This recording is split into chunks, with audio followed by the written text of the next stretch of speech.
And it was right then and there, I got off the plane, and I called the trainer and the guy that I was going to do the race with, and I was like, I'm sorry, I'm not, I can't. And he was obviously really pissed off. And he's like, we've spent the last 18 months training for this, what are you going to do instead? And I'm like, I'm going to sing. I'm going to a karaoke bar. And he was like, no, what are you really going to do instead?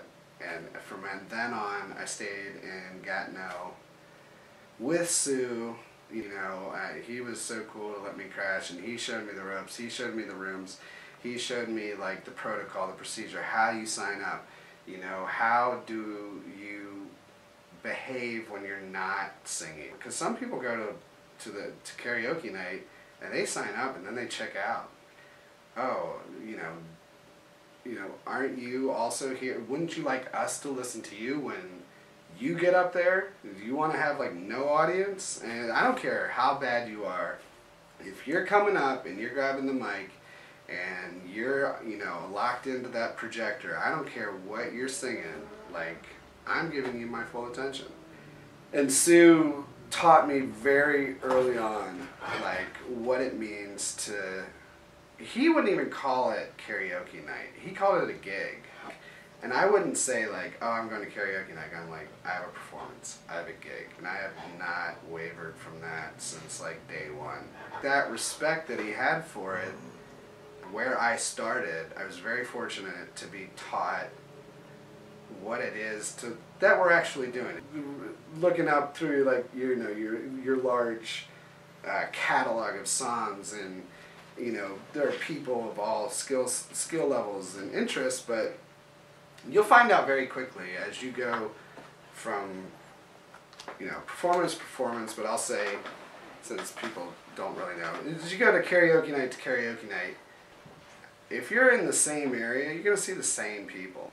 And you're going to very quickly realize who's there to sing and who's there to like fuck around. Totally different, like they're trying to get discovered, or they're just trying to work on their one song, for whatever audition.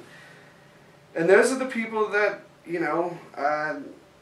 that don't stick around. I remember the day I had heard about American Idol.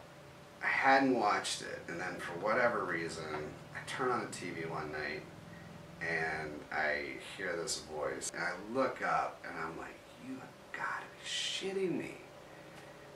And it was Clay. It was Clay Aiken, and I just knew him as Clay. He had been coming to mics, and all the time. He's a great guy. We all knew he was gay. The fact that was news, that's his thing. I mean, it was just like, what? He was a legend in the fact that he was just the most talented, nicest, hardworking guy in those rooms. He taught me a lot. Then one day he just disappeared and showed up on American Idol, and I was like, oh, you can do that? It started to put the pieces together, because Clay helped me out as much as Sue did. And Clay was the first one to tell me, because my signature is, and it still is, and it was very on, is Bon Jovi's Living on a Prayer. And I remember he came up to me, he's like, Kyle, he's like, every time you get up and do that, like, yeah, it brings the house down. And yeah, people love it, and people are like, is Kyle going to sing Living on a Prayer? Is he going to close the show? Or like, where do we want to put it up in the lineup? And I was on, he's really complimentary. He's like, but what you're doing is like an imitation. Sing Bon Jovi as an imitation of Bon Jovi, singing Living on a Prayer, or do you want to do Living on a Prayer sung by Kyle Fernandez? And I was like, I had not even thought about that. He's like, I want to hear Living on a Prayer and also know who Kyle is. And that's when like all of this started to it started to make sense. And it was that night, it was the first time I really felt like I was living on a prayer. when I was singing Living on a Prayer. I remember the exact moment. Normally I'd been like, I'd have my eyes open. That night I had my eyes closed. It's like, we'll make it, I swear, whoa. And it's that part where it comes up and it goes, and we'll give it a shot. And before I was like, and we'll give it a shot. And this time I was like, and we'll give it. And I don't know where it came from. I wasn't conscious. I didn't know what I was doing, but I was like, and we'll give it a shot. Whoa! People that were there that night, they call it the shotgun moment. And it was like, right as whatever door I kicked in, it just blew away. On that, we'll give it a shot. Everybody just erupted. And it was like, I didn't do that. That was not me.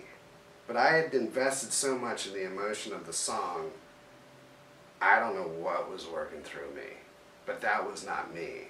And I've had moments like it since, but I've never, that first time, and I go back to the place and people will be like, hey, did you see Jeannie the other night? And I was like, no. And she goes, she had her shotgun moment. And I'm like, you know, and like, that is like a gift that was given to me and now I've given it to Jeannie or whatever. Like, it's emotion. It's about the form. It's the song. It's the performance. It's not getting up and getting your ass scrolled, you know, by trying to keep up with a projector and singing to your friends. But, I mean, that's another story, so.